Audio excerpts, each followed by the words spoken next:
সর্বপ্রথমে মহান ঈশ্বরকে ধন্যবাদ দিই এবং সকলকে আরেকটিবার প্রভু যীশু খ্রিস্টের নামেতে শুভেচ্ছা জানাই। সকলকে জয় যীশু।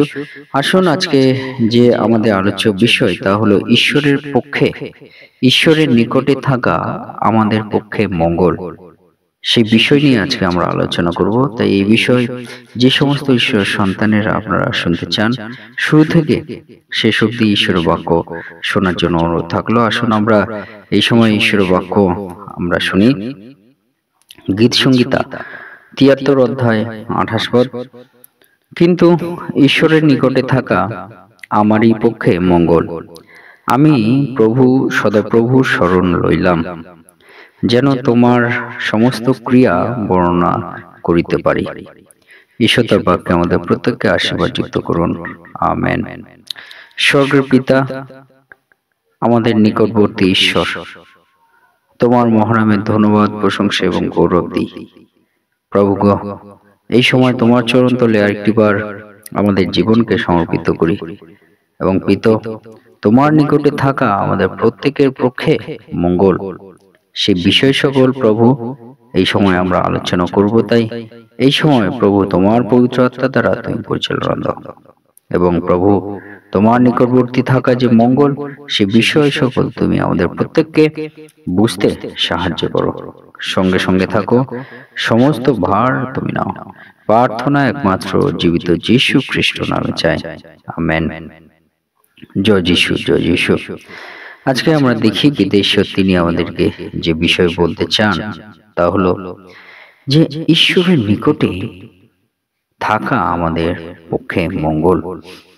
কতটা আমাদের পক্ষে মঙ্গল, কেন ঈশ্বরের নিকটে থাকা আমাদের জীবনে আমাদের পক্ষে মঙ্গল, সে বিষয় পিতা ঈশ্বর তিনি আমাদেরকে বলবেন। কিন্তু সেই পিতা ঈশ্বরের নিকটে কেন থাকা মঙ্গল, কারণ প্রভু তিনি আমাদেরকে বলতে চান যে তার নিকটে থাকা আমাদের মঙ্গল, কারণ আমরা সদাপ্রভুর শরণ নিতে পারব, অর্থাৎ সদাপ্রভুর কাছে আমাদের জীবনের শরণ আশ্রয় আমরা নিতে পারব। তা সেই জন্য পিতা ঈশ্বরের নিকটে থাকা আমাদের পক্ষে মঙ্গল। কেমন? কারণ প্রভু যীশু বলছেন, হে পরিশ্রান্ত ভারাক্রান্ত লোক সকল, তোমরা আমার নিকটে আইসো, তাহাতে আমি তোমাদেরকে বিশ্রাম দিব, আমেন। অর্থাৎ ঈশ্বরের নিকটে থাকা আমাদের প্রত্যেকের পক্ষে মঙ্গল, তার কারণ আমরা ঈশ্বরের কাছে শরণ নিতে পারবো, আশ্রয় নিতে পারবো। তাই প্রভু যীশু তিনি বলছেন, যারা পরিশ্রান্ত ভারাক্রান্ত হয়ে আছো, তোমরা সকলে আমার নিকটে আসো, তোমরা বিশ্রাম পাইবে। এই কথা মানে পিতা ঈশ্বর তিনি আমাদেরকে বলছেন যে পিতা ঈশ্বরের নিকটে তার মানে থাকা আমাদের পক্ষে মঙ্গল। আমরা বিশ্রাম পাবো, আত্মিক বিশ্রাম পাবো। আমরা আত্মিকভাবে উদ্দীপিত হতে পারবো, আত্মিকভাবে আমরা উৎসাহিত আমরা হতে পারবো। সে বিষয় পিতা ঈশ্বর তিনি আমাদেরকে বলতে চান, হালেলুয়া। সেই জন্য আজকের যে বিষয় যে ঈশ্বরের নিকটে থাকা আমাদের পক্ষে মঙ্গল, তা আমরা বুঝতে পারি যে আমাদের একটা আশ্রয় স্থান আছে। সেই আশ্রয় স্থান স্বয়ং প্রভু যীশু, তিনি আমাদের আশ্রয় স্থান। আর সেই জন্য আমাদের পক্ষে সদাপ্রভুর নিকটে থাকা মঙ্গল। বলছে, যেন তোমার সমস্ত ক্রিয়া বর্ণনা করিতে পারি, আমেন, হালেলুয়া, হালেলুয়া। অর্থাৎ ঈশ্বরের নিকটে থাকা আমাদের পক্ষে মঙ্গল, তার কারণ ঈশ্বরের সমস্ত ক্রিয়া কার্যগুলো আমাদের জীবনে যে আমরা বর্ণনা করতে পারবো। তার মানে ঈশ্বর তিনি আমাদের জীবনে কার্য করবেন, আর সেগুলো আমরা বর্ণনা করা মানে কি, আমরা ঈশ্বরের সাক্ষ্য আমরা দেব। যারা ঈশ্বরের সাক্ষ্য দেয় তারা কি বর্ণনা করে, ঈশ্বরের কার্য তার জীবনে কি ঘটেছে, ঈশ্বর কেমন দয়া করেছে, কেমন সাহায্য করেছে, তাকে কেমন ভাবে পরিচালনা দিয়েছে, সে বিষয় সকল, কিন্তু কেমন ভাবে তাকে মুক্ত করেছে, উদ্ধার করেছে এই অন্ধকার জগৎ থেকে, রোগ অসুস্থতা থেকে, সে বিষয় সকল হলো সদাপ্রভুর সমস্ত ক্রিয়া। আর সেগুলো বর্ণনা করা মানে সাক্ষ্য দেওয়া। অর্থাৎ পিতা ঈশ্বরের নিকটে থাকা আমাদের পক্ষে মঙ্গল, কারণ পিতা ঈশ্বর আমাদের জীবনে কার্য করবেন। হালেলুয়া। তিনি বসে থাকবেন না, তিনি আমাদের জীবনে কার্য করবেন। সেই জন্য প্রভু যীশু বলছে যে চোর আসে চুরি বধ বিনাশ করিতে, কিন্তু আমি আসিয়াছি জীবন ও উপচয় দিতে। আমেন। অর্থাৎ আমরা ঈশ্বরের নিকটে না থাকলে আমাদের জীবনে চোর আসবে, চুরি বধ বিনাশ করবে। কিন্তু আমরা যদি ঈশ্বরের নিকটে থাকি, তাহলে বলছে যে প্রভু যীশু আমাদের জীবনে আসবেন এবং জীবন এবং উপচয় দেবেন। হালেলুয়া। আর এই জন্যই আমরা বলতে পারি ঈশ্বরের নিকটে থাকা আমাদের পক্ষে মঙ্গল। হালেলুয়া। ঈশ্বরের নিকটে থাকা আমাদের পক্ষে মঙ্গল, সে বিষয় আমরা যেন মনে রাখি। ঈশ্বর সে বিষয়ে আমাদেরকে বলতে চান।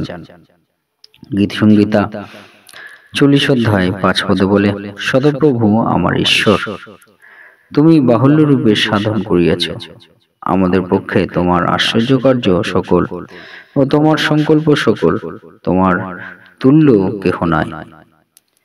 আমি সে সকল বলিতাম ও বর্ণনা করিতাম, কিন্তু সে সকল গণনা করা যায় না।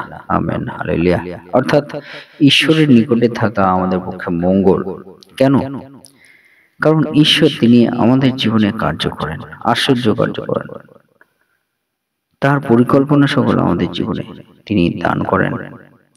আর বলছে তিনি যে কার্য আমাদের জীবনে করেন তা গণনা করা যায় না। অর্থাৎ আমরা যদি ঈশ্বরের নিকটে থাকি তা আমাদের পক্ষে মঙ্গল। আর কেমন মঙ্গল? তিনি আমাদের জীবনে কার্য করবে না এবং তা আমরা গুণে শেষ করতে পারবো না। এই জন্য ঈশ্বরের নিকটে থাকা আমাদের পক্ষে মঙ্গল, সে বিষয় আমরা প্রত্যেকে মনে রাখি যে তাহলে ঈশ্বরের নিকটবর্তী থাকা কতটা মঙ্গলজনক আমাদের জীবনে, কতটা আশীর্বাদজনক, কতটা আমাদের জীবনে অনুগ্রহপূর্ণ ঈশ্বরের নিকটবর্তী থাকা। সেই জন্য যাকব 4 অধ্যায় 8 পদে বলে, ঈশ্বরের নিকটবর্তী হও, তাহাতে তিনিও তোমাদের নিকটবর্তী হইবেন।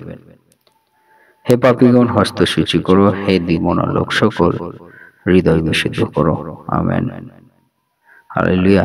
ঈশ্বরের নিকটে থাকা আমাদের পক্ষে মঙ্গল। কেন না?